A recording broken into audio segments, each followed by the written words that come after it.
किसका पैगाम लेकर आए हैं? सरकार, हुआ कुछ यूं कि मैं गुजर रहा था अपने घर से थोड़ा सा आगे हैं, उधर आपको पता है एक दरबार सा आ जाता है, वहां पर दरवेश मुझे अक्सर मिल जाते हैं।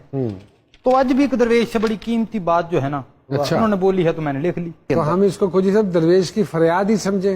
वो कहता है जी, कदी ने हासे कदी पुआड़े, जिंदगी सारी चार दिहाड़े। एक थां बज्जी रहंदी नहीं, नुकरे लग के बहंदी नहीं। हाँ। कदी ने मेले कदी उजाड़े, जिंदगी सारी चार दिहाड़े। वाह वाह।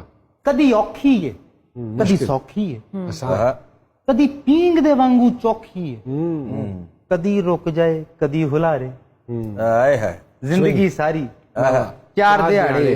ते मत्था चुमदी बच्चियां दा, पड़दी दामे सच्चियां दा। सच्चे लोगों।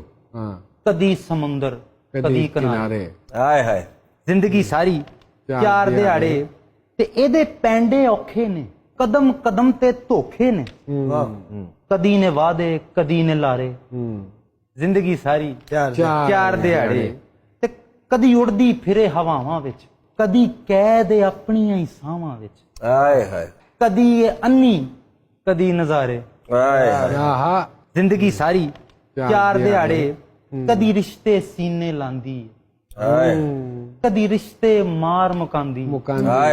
कदी ने हासे कदी ने हाड़े, जिंदगी सारी चार दिहाड़े। ते लुट लै मेला जिंदगी दा, सिख लै वल कोई बंदगी दा। भुल जा नफरत ओए छड्ड दे साड़े, जिंदगी सारी चार दिहाड़े। ते तेरा कोई भी अता नहीं, ओ पल दा तैनू पता नहीं। हस के लई जा साह प्यारे, ओ जिंदगी सारी चार दिहाड़े।